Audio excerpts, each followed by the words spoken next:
अच्छे कार्यों की शिक्षा, अच्छे कार्य के लिए हमें कितना करना पड़ता है, और बुरा तो अपने आप हो जाता है। अगर प्रशंसा सुननी है तो कितने अच्छे कार्य करोगे जब लोग तुम्हारी प्रशंसा करेंगे। वो बुराई तो बिना मतलब के ही हो जाया करती, इसलिए बुराइयों से भी कभी घबराते नहीं हैं। कोई बात नहीं, आज बुराई हो रही है, कल तुम्हारा जब कार्य अच्छा करो, कल सफलता मिलते ही लोग तुम्हारी पीठ थपथपाने आ जाएंगे। कहते हैं बंधुओं, इसलिए अपने जीवन में उस सुख की महिमा को और दुख की महिमा को अगर हमने समझ लिया और उसी में हमने अपने परिणामों को निर्मल रखा, तो बंधुओं हमारा जीवन नियम से सार्थक होगा। संसार है, स्वार्थी संसार है। सुख में दुनिया साथ देती है, दुख में कौन साथ देता है? क्यों अपने परिणामों को निर्मल बनाए खराब कर रहे हो? हमेशा निर्मल बनाओ। संसार की, दुनिया की क्या, तुम्हारा शरीर का अंग ही तो तुम्हारे लिए जब ऐसा करता है, जब आंसू आते हैं तो एक ही उंगली से पहुँचते हो, और ताली बजाते हो तो 10 उंगली मिल जाती हैं जब खुशी होती है। दुख के दिन आते हैं, आंसू आते हैं तो एक ही उंगली से आंसू पहुँचा, 10 उंगली से आंसू नहीं पहुँचते। पहुँचते हो क्या? ज़्यादा हुआ ऐसे कर लिया धीरे से, एक उंगली से। यानी दुख में अकेले रह गए ना, और जब हंसी खुशी के दिन आते हैं 10 उंगली। तो बंधुओं, एक जब हमारा शरीर का अंग ही हमको संकेत दे रहा है, तो बंधुओं हम दूसरों के लिए, दूसरों को अगर देखा कि ये हमें सुख साथ नहीं दे रहा है अथवा हमारा बिगाड़ कर रहा है, तो हम क्यों अपने परिणाम को खराब करें? और जब शादी होती है, देखो चिंतन करने की बात है। जब तुम्हारी शादी होती है, शादी में जब दूल्हा देखना, बाराती हमेशा आगे रहते हैं और दूल्हा हमेशा पीछे रहता है। बारात नरेंद्र का नाम नरेश जी बारात लेके गए थे, क्यों? कल्पना याद है, बारात लेके आए थे? हाँ, हंस रही हैं कि गए थे। ये नहीं बंधुओं, कहते हैं जो बाराती होते हैं तो बाराती लोग, जितनी पब्लिक जो होती है वह आगे होता है, आगे होती है, और घोड़ी जो बैठा, दूल्हा जो बैठा होता है वह हमेशा पीछे रहता है। रहता ना? सुख के दिन में दुनिया आगे है, और जब अर्थी निकलती है तो पहले अर्थी होती है और दुनिया पीछे चलती है। चलती ना? यानी दुनिया हमेशा पीछे खत्म होते हैं अर्थी में लेके, तो मुर्दे को आगे कर देते हैं और पब्लिक पीछे। कभी कोई पब्लिक आज तक मुर्दे को लेकर के कभी आगे नहीं हुई होगी, हमेशा मुर्दे के पीछे ही चलती है। तो बंधु, आज की नहीं, तुम्हारे लिए ही नहीं, अनादि काल से चला आ रहा है कि दुख में दुनिया अकेली रह जाती है और सुख में सब लोग हमारे पूछने आ जाते। इसलिए अपने पुण्य को, अगर दुख आया है तो दुख का नाश भगवान की भक्ति करने से होगा, प्रभु की अर्चना से होगा। जितनी हम भगवान की अर्चना करेंगे, जितना हम भगवान की आराधना करेंगे, उतना ही हमारे पुण्य का बैलेंस बढ़ेगा। इसलिए जितना भी पुण्य मिला है, उस पुण्य से, पुण्य को अगर हमने गाढ़ा कर लिया तो कोई तुम्हारा बाल बाका नहीं कर सकता है। अगर पुण्य नहीं है तो सब जगह असफलता। मुझे याद है वह घटना, एक सेठ जी थे, बहुत बड़े सेठ जी थे, बहुत घर में संपत्ति थी, लेकिन उनके अंदर बहुत अच्छे थे कि ईमानदारी से चलते थे, न्याय नीति से चलते थे। अगर सामने वाला उनका कितना भी बुरा करे, लेकिन वह कभी इंटरफेयर नहीं करते थे, चुपचाप सहन कर लेते थे, कभी अपने भावों को गिरने नहीं देते थे। एक दिन देखा कि एक नदी में, बहुत बड़ी नदी जहाँ पर लोग डुबकी लगा रहे हैं, कहते हैं गंगा में स्नान करने से गंगा जीवन पवित्र हो जाता है। बंधु, ये तो सब फालतू की मान्यताएं। तो एक व्यक्ति, बहुत सारे उस गंगा में डुबकी लगा रहे थे और एक व्यक्ति पहुंचा और उसने ऐसे छलांग लगाई कि वह बीच नदी में उस गंगा में डूब गया। अब कोई उसको निकालने वाला नहीं। इतने में सेठ जी की नज़र उस व्यक्ति के ऊपर पड़ती है और सेठ जी ने निकाल करके किनारे में रख लिया और कुछ देर बाद उसको होश आया। सेठ जी देखते हैं क्या बात है। देखा, सेठ जी पहचान गए, ये तो हमारा मुनीम है, पहले हमारे यहाँ मुनीम ही करता था, कुछ दिन पहले इसने छोड़ दिया था, इसलिए पहचान गए। अब उस मुनीम को होश आया तो सेठ जी कहते हैं कि मुनीम जी, क्या बात है, क्या तुमने जानबूझ करके आत्महत्या करने अथवा न इस गंगा में कूदे हो कि किसी ने तुमको गिरा दिया है? तो उसने हाथ जोड़ कर के निवेदन किया कि हे सेठ जी, मैंने अपने आप से इस गंगा में मरने का विचार किया था। बोले क्यों? बोले मैंने ईमानदारी से काम नहीं किया और मैं पाप करता रहा और मेरे ऊपर इतना कर्जा हो गया, मैं दूसरों को प्रदर्शन दिखाने के लिए जी रहा था। अब जो भी देखो वही कर्जा मांगता है, मेरे ऊपर बहुत कर्जा आ गया है, इसलिए मैं क्या करूं? मुझे एक ही उपाय सोचा कि इस जीवन से मरना अच्छा है। सेठ जी ने उसे सांत्वना दी और कहा कि घबराने की बात नहीं है, चलो ऐसा करो, तुम अपने घर में रहो, बस इतना तुमसे कहना है कि ईमानदारी से रहना, तुम्हारी सब गलतियों को माफ़ है। और बंधु, सेठ के घर में वह मुनीम अच्छी तरह से रहने लगा। रहते रहते अब कुछ दिन हो गए। अब सेठ के पास पैसा बढ़ता ही जा रहा है, क्योंकि मैंने कहा ना, जो पुण्य होता है तो पुण्य से पुण्य का अगर अपन बैलेंस बढ़ाते हैं तो हमारा ज़्यादा बढ़ता जा रहा है। पुण्य से ही पुण्य की कमाई बहुत अधिक होती है। तो उसने, अब वह मुनीम था, उसके मन में पाप आ गया।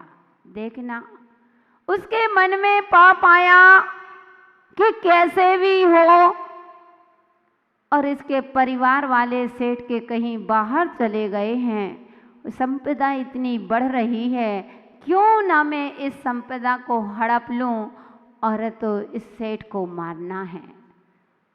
और उसने अपनी स्कीम रखी और घर में खीर बनाई और खीर में जहर मिला दिया।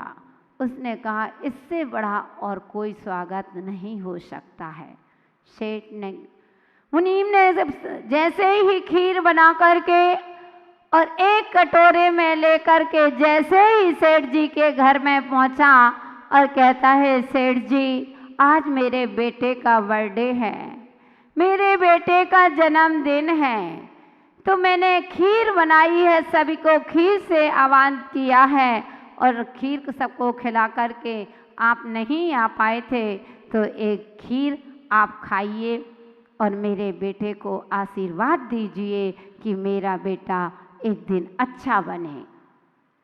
उसने कहा, सेठ ने कहा ठीक है, ऐसा करो, अभी तो मैं पैसा गिन रहा हूँ, मेरे मेज पर रख दीजिए और मैं अपने आप खा लूँगा। अब मुनीम था, बड़ा खुश हो गया कि सुबह तो सारा माल ही मिलना है, पूरा माल मिलना है। और इतने में सेठ जी अपने पैसे का हिसाब आदि करके गिनती करके और जैसे ही हाथ पैर धोए और मेज पर देखा, अचानक कटोरा खाली था। वह उस कटोरे की खीर एक बिल्ली ने खा ली और देखा सेठ ने इधर उधर नजर डाली तो वह बिल्ली मरी हुई डली थी। यानी वह जहर उस बिल्ली ने जैसे ही उस खीर को खाया तो वह बिल्ली खत्म हो गई। सेठ जी समझ गया कि मुनीम के मन में पाप भरा हुआ है, वह पाप के कारण से वह ऐसी प्रक्रिया कर रहा है। लेकिन उन्होंने कोई जब सो करके उठे और साता से अच्छे तरह से उस मुनीम ने देखा, अब उसके तो हालत खस्ता हो गई, क्या पता अब क्या होने वाला। लेकिन सेठ जी इस तरह से जीवन जी रहे हैं, कोई भी प्रतिकार जैसे कुछ पता ही ना हो। और सेठ उसी भरोसे से और मुनीम से बातें कर रहा है। अब कुछ दिन रास्ते पर चल रहे थे। अब रास्ते फिर भी देखो कुछ दिन बाद उसके मन में फिर पाप, अभी भी पाप भरा हुआ है। उसने कहा कि क्या किया जाए, तो वह पैसों की थैली लेकर के कहीं बाहर जा रहा था। मुनीम को पूरे गड्डी के गड्डी पकड़ाई। उस मुनीम के मन में फिर पाप आ गया कि क्यों ना इस सेठ को मार दूं तो मेरी पूरी संपत्ति। उसने बंदो गुप्त रूप से उसने गुंडे रख लिए थे कि तुम मेरे साथ चलना और जैसे भी होगा इस सेठ को मारना है, और कुछ उसको पैसे दे दिए। उन्होंने कहा ठीक। और रास्ते पर थोड़ी ही दूर चला बंधु और अचानक सेठ जी को धक्का देता है और सेठ उल्टे मुख गिरते हैं। इतने में चारों तरफ से जो गुंडे लगे थे वह गुंडे आ जाते हैं और उसको मार पीट करके सेठ को, और वह मुनीम पैसा लेकर के जाने लगता है। यहाँ पर सेठ तो बेहोश हो जाता है और वह मुनीम को जैसे ही पैसे की थैली देखी, बंदून गुंडों के मन में भी पाप आ गया और जाकर के उसको पूरे पैसा लिए और उस गुंडों ने जाकर के उस नदी में डाल दिया। उसको पुनः नदी में फेंक दिया मुनीम को। और जब सेठ जी को धीरे से नींद खुलती है अथवा होश आता है, देखा कि सामने नदी में मुनीम गिरा हुआ है, बेहोश पड़ा हुआ है। फिर उन्होंने पानी से किंचा दिया और मुनीम को उठाया।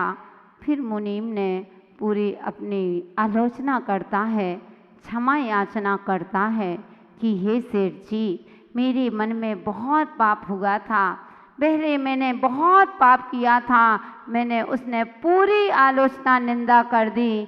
तो सेठ जी ने यही कहा था कि हे मुनीम जी ध्यान रखना, जिसने जो भगवान का भक्त होता है, जो भगवान की आराधना करता है और पुण्य का बैलेंस बढ़ाता है, उसका कोई बाल बाका नहीं कर सकता, उसका कोई दुनिया में कुछ बिगाड़ नहीं कर सकता है। तो ऐसे ही भवआत्माओं, हमारे यहाँ आप सभी लोग मिल कर के यहाँ पर 9 दिवसीय महाअर्चना चल रही थी। क्योंकि स्वार्थी संसार है, कोई अपना नहीं है, एक प्रभु ही तो शरण है। कहते हैं लोग लक्ष्मी की पूजा करते हैं, लेकिन मैं कहती हूँ कि लक्ष्मी की पूजा भले ही करो, लेकिन लक्ष्मी के ऊपर कभी भरोसा मत करना।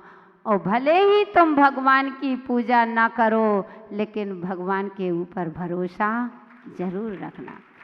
क्योंकि लक्ष्मी जो होती है चंचल होती है, खड़ी हुई होती है, उस पर पूजा करते रहो, लेकिन भरोसा मत करना कि लक्ष्मी मेरे पास ही रहेगी अथवा पुण्य मेरे पास रहेगा ही रहेगा। इसलिए भरोसा मत करना उस लक्ष्मी पर। अगर करना है तो भगवान पर भरोसा करना, जिसके ऊपर भगवान की छत्र छाया होती है, जिसके ऊपर गुरु का आशीर्वाद का हाथ होता है, उसके जीवन में कोई बाल बाका नहीं कर सकता है। कैसी भी विपत्ति हो, कैसे भी संकट हो, अगर अपने गुरु का नाम ले लेता है, अपने प्रभु का नाम ले लेता है बंदो, स्वतः ही उसके काम बन जाते हैं। अगर आपके काम नहीं बन रहे हैं तो गुरु को दोष मत देना, प्रभु को दोष मत देना। सोचना कि अभी मेरी भक्ति में कहीं ना कहीं कमी जरूर है, क्योंकि गुरु की कहते हैं कि प्रभु का नाम लेने से, गुरु का नाम स्मरण करने से स्वतः ही कार्य हो जाते हैं। हमने भक्तांबर स्तोत्र के माध्यम से भी आचार्य महाराज की वाणी को देखा था, तो क्या आगम में गलत लिखा है क्या? नहीं, आगम में बिल्कुल सही लिखा है। तो आप सभी लोगों ने भगवान की बहुत अच्छी अर्चना की, बिल्कुल निर्विकल्प होकर के की है। ना किसी से बात करने की फुर्सत, ना किसी से चर्चा करने की फुर्सत। यहाँ तो बस जय जया जय जया जय जया ही चलता रहा। जयकारों से वह पंडा, वह हॉल गूंज रखा है। उस मंत्रों के माध्यम से, ऐसे ऐसे मंत्रों के माध्यम से इस प्रांगण की, इस क्षेत्र की, यहाँ तक कि नहीं पूरे आसपास के जितने घर हैं बंधु, सारों का वास्तु दोष अपने आप दूर हो गया। ये मंत्रों का प्रभाव होता है। तो आप लोगों ने इतनी भक्ति की, अपने पुण्य को बढ़ाया है। लोगों को तो भक्ति के बीच में कितनी बार टोकना पड़ता है कि बातें मत करो, बातें मत करो। इधर तो एक छूटा तो लगता है ना, जब वो खिलाड़ी छक्का चौका मारते हैं तो चूक नहीं सकते हैं, लक्ष्य पर ध्यान है कि मेरा। ऐसे ही आपकी इतनी एकाग्रता से मंत्रों का जाप, इतनी एकाग्रता से भक्ति आपने दीमापुर वासियों पहली बार की होगी। कहीं ना कहीं बातें, यहाँ तो मंत्रों सिर्फ अपने भावों के साथ आपने भक्ति की, और यही भक्ति आपके जीवन में सुख समृद्धि का कारण बनेगी, आपके घर में शांति का कारण बनेगी। आपके जीवन में कभी भी किसी भी प्रकार की आधी व्याधि कभी नहीं आ सकती है, आपकी नहीं, आने वाली पीढ़ी के लिए भी आपने ऐसा बीज बो दिया। आप संसार में नहीं रहोगे, लेकिन उसका फल जो होगा वो लहराता हुआ निकलेगा, उसका भी जीवन में शांति ही शांति होगी। तो यही पुण्य और पाप की महिमा है। तो बंधु, दुख में घबराना नहीं और सुख में फूलना नहीं, दुख में कूलना नहीं और सुख में फूलना नहीं, यही जीवन का सार है। अगर इसी जीवन को इस जीवन को नहीं समझा तो सब बेकार ही बेकार है। इसलिए अपने जीवन में सुख को याद करें और दुख के दिनों को भूलें। जो दुख के दिन थे सब निकल चुके हैं, अब हमारे अच्छे दिन आ चुके हैं, और अच्छे दिनों का आनंद लो, तभी जीवन का सार, मनुष्य पर्याय की सार्थकता। इन्हीं भावनाओं के साथ समय आपका पूरा हुआ। जय बोलिए भगवान महावीर स्वामी की।